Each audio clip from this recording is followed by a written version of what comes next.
Welcome to Unsettling Echoes. Tonight's tale is a quiet haunting, a story about a hill, an old house, and the way grief can turn into folklore if it lingers long enough.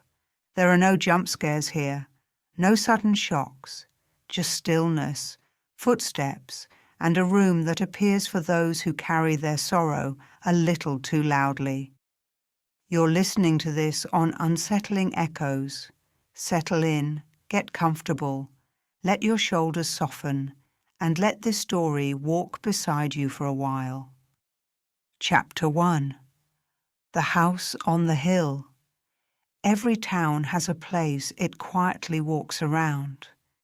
In this town, that place was a narrow house, perched on a low hill just beyond the last street lamp. From the road it looked plain enough. A steep roof, tall upstairs windows, a crooked porch that sagged under its own weight. Yet people never called it by name.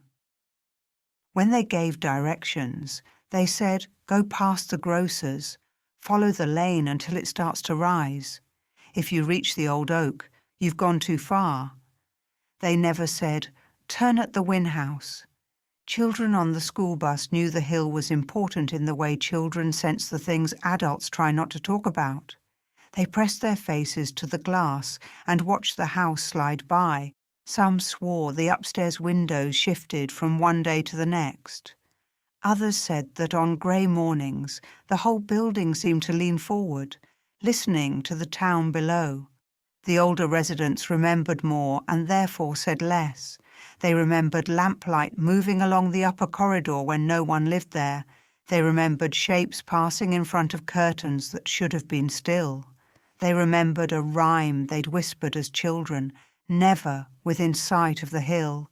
Step too far along that floor. Find a door that wasn't there before. Turn the knob and cross the line. Leave your shadow there behind. Most claimed they'd forgotten the words. No one forgot the house. Chapter 2. The Folklorist. On an autumn afternoon, a bus wheezed into the town square and sighed to a stop. A woman stepped down, boots touching the wet pavement with a soft thud. A battered satchel hanging from her shoulder. Her name was Marin Hart. At the university, students knew her as Dr. Hart, the lecturer who treated ghost stories like delicate artifacts instead of cheap thrills. She taught folklore, oral history, and the ways people use stories to wrap themselves around grief and fear. Her colleagues joked that she lived in the archives. They didn't know how often she stayed late simply to avoid going home to a too-quiet apartment. 3 winters earlier, her younger sister Leah had died on an icy road. No curse, no omen, just bad weather, bad timing, and a phone call that split her life into before and after Marin had spent years cataloguing tales of returned dead, deals with the beyond, second chances. Leah did not return. Officially, Marin had come because the local historical society had written to her.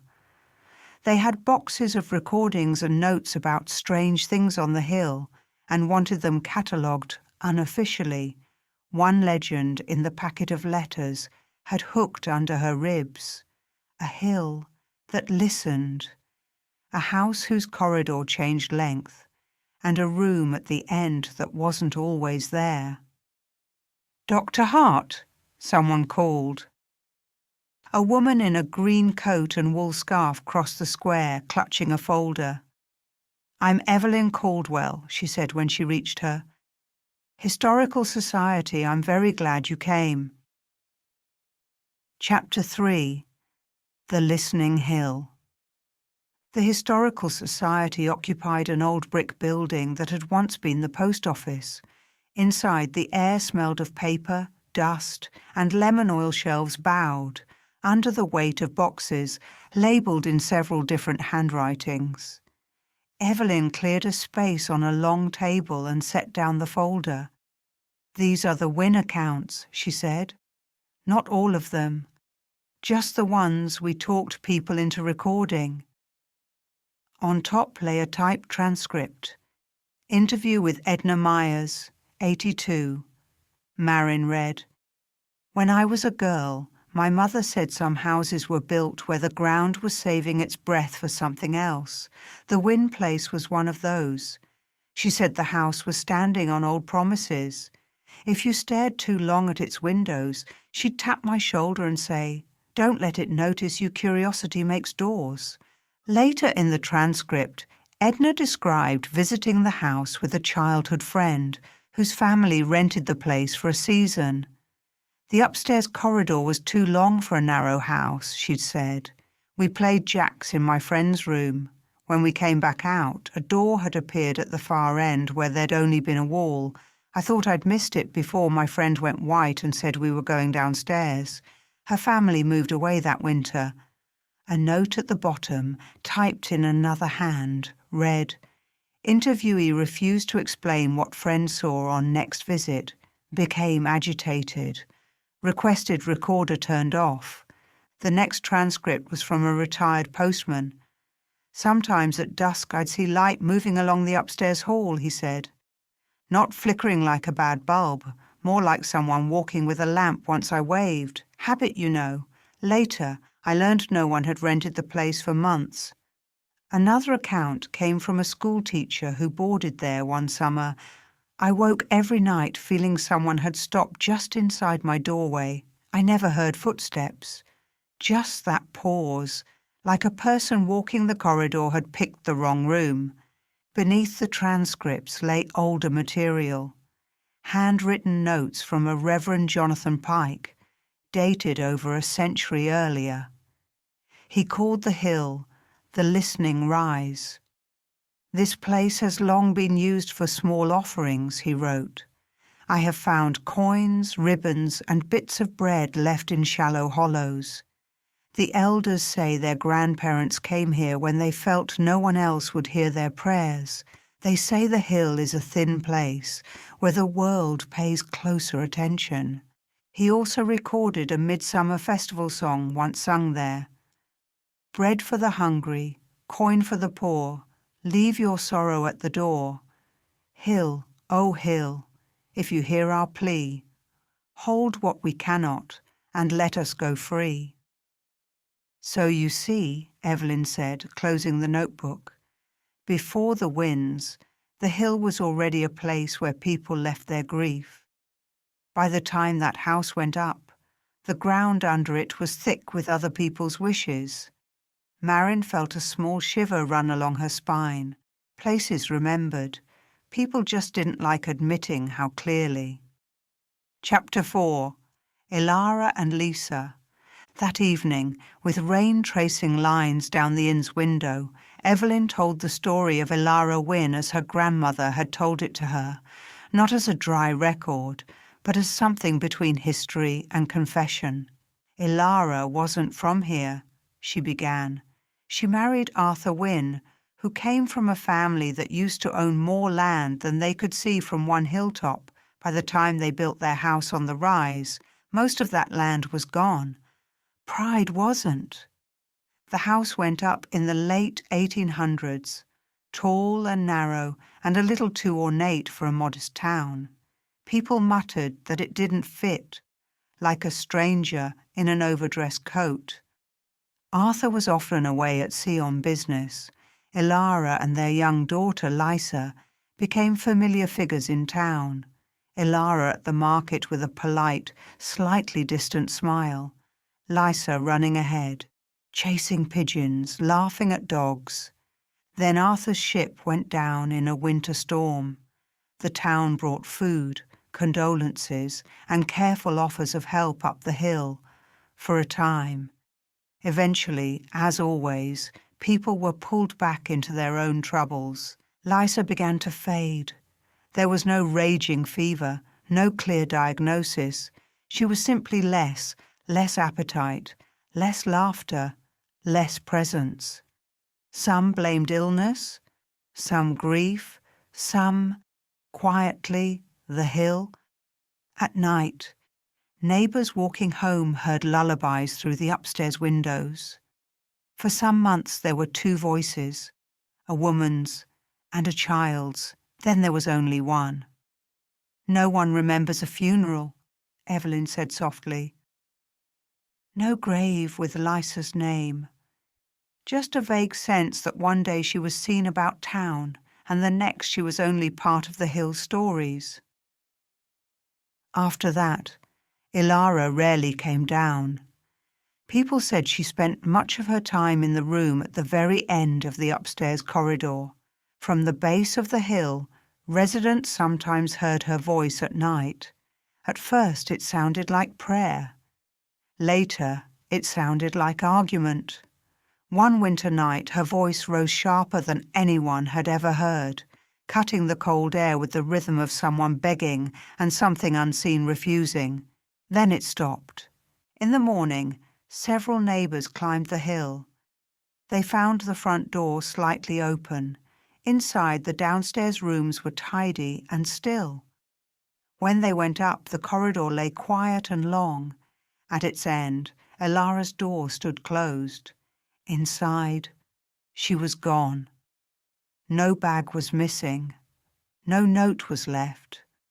Only a rocking chair still in motion, a sewing needle on the floor, and a strip of wallpaper torn back to the plaster as if someone had tried to pull the wall open with their bare hands. After that, Evelyn said, people said she must have gone away, but the hill kept talking about her. Chapter 5. Dusk on the Hill. The next afternoon, Evelyn walked with Marin towards the listening rise.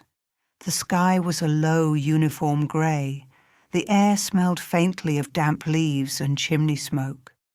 They passed the bakery, where the baker paused, kneading dough to say his grandmother had once refused a well-paid cleaning job at the Wynne house. She said no money was worth listening to footsteps that didn't line up with the floorboards, he muttered. They passed a park bench where an old man fed crumbs to birds. When Evelyn mentioned the hill, he frowned. My uncle worked on that roof once, he said, went up to fix tiles, thought the attic would be one small space. Afterward he swore he opened the hatch and saw a hallway. Same wallpaper as the upper floor. He came down white and never took another job up there. By the time they stood at the foot of the hill, Marin felt the town had been gently nudging her toward it all day, handing her fragments of the same story the hill rose, with an odd quiet assurance, grass bending in the wind. At its crest, the Wynne house loomed, thin and watchful. Up close, the house looked more tired than threatening. Paint peeled from the siding. Porch boards sagged. But the windows felt aware. On the porch, Evelyn stopped.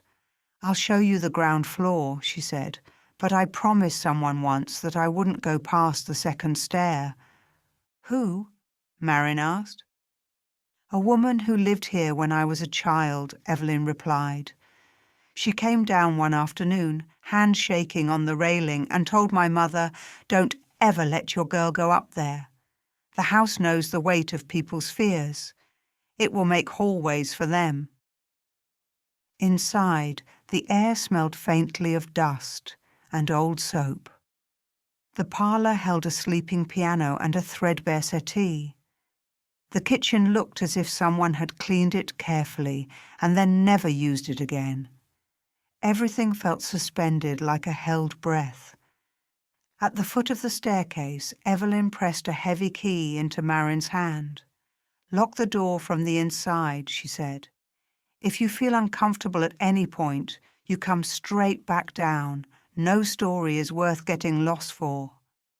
Then she stepped outside, pulling the front door shut behind her. The house seemed to listen. Chapter 6. The corridor and the door. Marin stood alone in the hall, the air faintly cool on her face. She mounted the stairs, counting each step. At the top, The corridor stretched out longer than made sense for the house she'd seen from below doors, lined both sides. At the far end, a blank wall waited. She walked forward, counting softly. 1, 2, 3.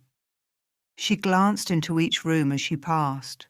A small guest room with a narrow bed, a study with an empty desk, a child's room with faded wallpaper, and a toy horse missing a wheel. The corridor seemed to go on and on. She reached the end at 32 steps. Up close, the wall was plain. She pressed her palm against it. It felt cool and solid, then faintly prickling, like touching metal that had stored a little static. She pulled her hand back and told herself it was nothing. Old wiring, old nerves. She returned downstairs. Later, as dusk thickened outside, she climbed up again. The corridor felt somehow deeper, as if the space between doors had stretched. She counted her steps once more, this time 33. At the end wall, the paint seemed to bulge in subtle lines.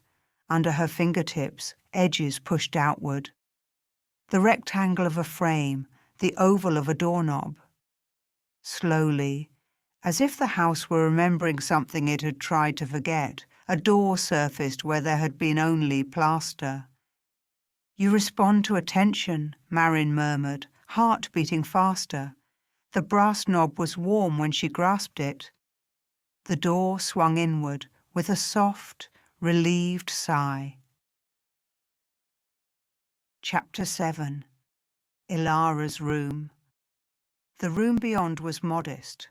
A narrow bed stood against one wall, its quilt carefully smoothed. A rocking chair waited beside the window. A small table held an empty oil lamp. Directly opposite the door, a tall mirror reflected the doorway and part of the corridor behind her.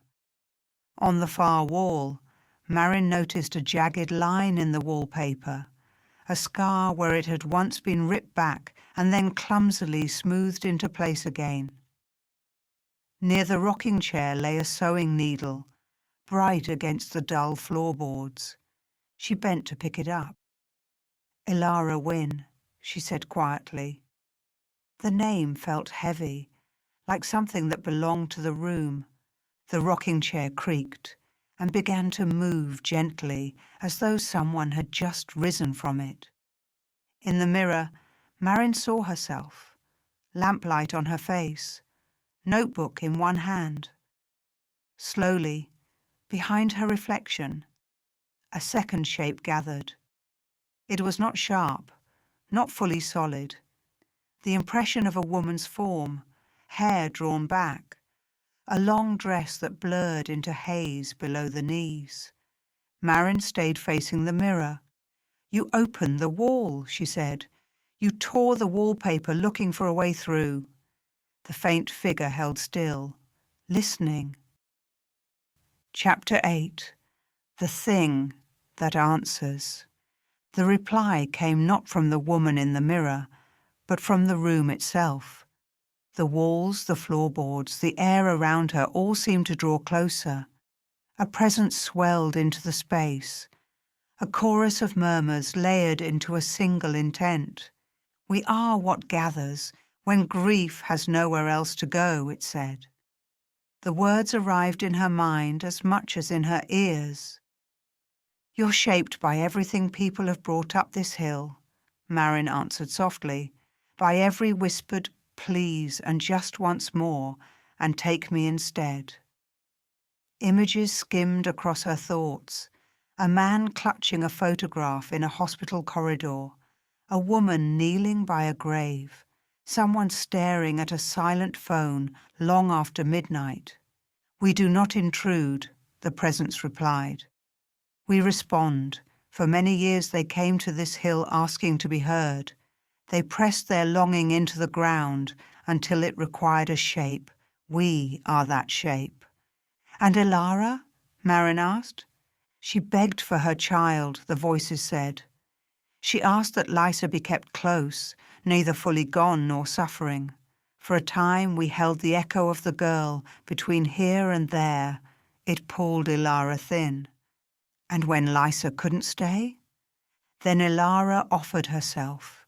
She tore the wall, stepped through, and asked that her daughter be allowed to go on while she remained at the door. We did not push. We accepted.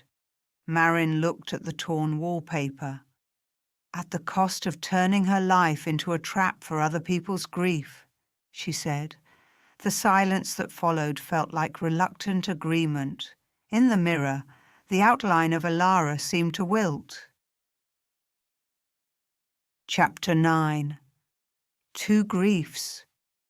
You are not only a scholar, the presence observed. You came carrying your own question. Leah's face rose in Marin's mind, laughing under a ridiculous hat in winter, eyes bright, saying, "You spend all day with ghosts. Promise you won't start trying to make one for me." Marin had broken that promise quietly, night after night, talking to the dark, to her car's steering wheel, to the quiet kitchen, as if the right arrangement of words might find a crack in the world. "You heard me," she whispered. All those nights I said her name. "We hear everyone," the presence replied. "Most never find a door. You followed your stories until you reached one." The unspoken offer hung between them. If she asked, the room could answer, with a shadow, an echo, something that moved like Leah without being Leah. She looked at Ilara's blurred figure in the mirror, a woman who had stepped too far into her own wish. "I want her back," Marin said. The confession felt like opening a cut. "I want my sister back." The room tightened around the words. "And I won't ask you to do that." "That is a rare answer," the presence said at last. "Most who come to the door have already decided what they are willing to spend." "Maybe I have too," Marin said, her voice shaking, "but I've seen the receipt. I'm not trading my life, or anyone else's, for something that only pretends to be her." In the mirror, Ilara's outline straightened, as if hearing something she hadn't considered. "I didn't know," she whispered. "I thought if I loved hard enough, if I tore deep enough, the world would have to listen. I didn't mean to leave the door open behind me." "I know," Marin said, her anger softening. "That's what makes stories like this so cruel. They start with love." Chapter 10. Letting the room close. "What happens?" Marin asked the presence. "If Ilara stops holding this room open?" "The corridor will shorten," it replied.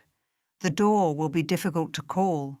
The hill will feel like ordinary ground to most people. We will still exist. We always do. But we will no longer stand in the middle of your houses waiting for you to knock. And Lysa? Lysa is beyond us. We never held her. Only the ache she left." Marin turned to the mirror. "You've been standing in an empty doorway," she told Ilara. "You don't have to keep doing this. If there was a debt, you paid it long ago." Ilara's reflection seemed to search hers. "If I let go?" she asked quietly. "Who remembers my child? Who remembers that she counted the first star every evening and hated beet stew and tried to whistle until she laughed herself breathless?" "I will," Marin said. "I'll write her as a girl, not a ghost shadow. I'll remember her in a way that doesn't hurt you over and over again." "The world I left is far away now," Ilara whispered. "Will she know me if I come?" "I think she's been done with this house for a long time," Marin replied. "You're the one still walking the corridor." The presence in the walls drew back, as if giving them space. "We will not hold you," it said. "We never truly did. We only echoed what you would not stop saying." In the mirror, Ilara stepped forward. Her outline thinned, edges blurring. For an instant, Marin thought she saw a second smaller shape at her side, the size of a child, head tipped up, hand tucked into Ilara's, then both forms shifted sideways and were gone, as if they had turned down a hallway no longer connected to the house. The mirror reflected only Marin. The room felt ordinary now, dusty, quiet, and at rest. Chapter 11. Solid ground. Marin stepped back into the corridor and walked toward the stairs, counting out of habit. 1, 2, 3. She reached the top of the staircase at 22 steps. Not 32, not 33. Downstairs, the air felt lighter. The parlour was simply a parlour with a sleeping piano and tired furniture. The kitchen smelled only of old coal and wood.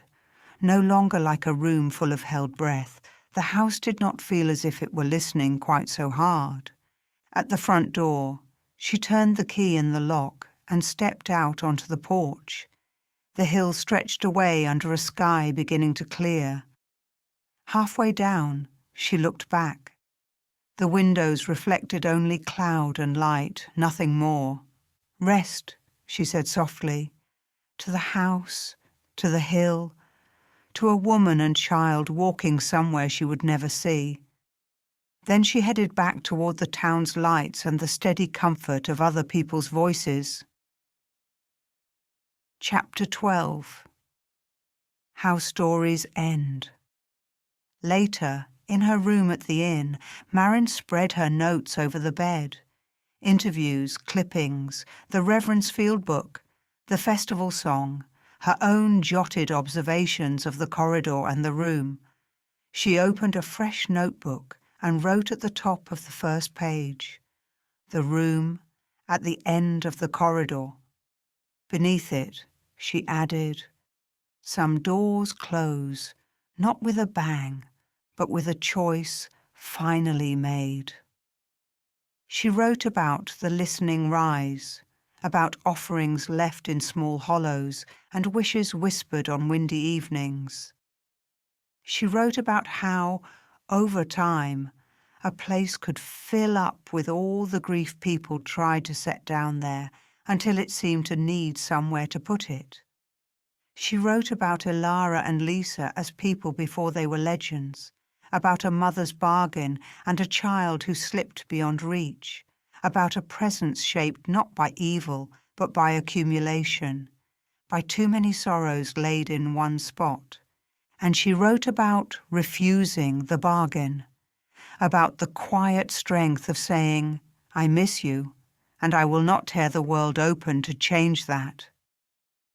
When she finally set her pen aside, her hand ached and her eyes burned pleasantly. The inn was still. Outside, the hill sat under the dark, like any other hill in any other town. That night, lying in the narrow bed, Marin whispered Leah's name once, not as a summons, not as a plea, but as a memory. "I miss you," she said into the dark. "I won't try to pull you back. I'll carry you forward instead." The silence that followed felt less like an empty space and more like a soft blanket laid over a sleeping room, far away, on the hill above the town. The Wynne house stood quiet. Its corridor was exactly the length the builders had measured. Each door led to the room behind it and nowhere else. No extra door waited at the end. No lamplight walked the floor at midnight. The hill still listened in its own slow way, but now it listened to people who climbed up to say goodbye, then turned and walked back down again on their own feet. The room at the end of the corridor was gone, or perhaps not gone exactly, but closed, its last occupants walking together somewhere no map would ever chart. You've been listening to The Room at the End of the Corridor here on Unsettling Echoes. If this story stayed with you, if it made you think about the places where people quietly leave their sorrows and the doors we're tempted to open when we miss someone too much, consider liking this video, subscribing to the channel, and sharing it with someone who loves slow, folklore-shaped hauntings. There will be more tales, more uneasy houses, more echoes in old rooms, and more endings that choose a shiver over a scream. For now, when you turn out the lights and walk down your own hallway, may your walls stay solid, your footsteps steady, and every door be exactly where you expect it to be. Good night.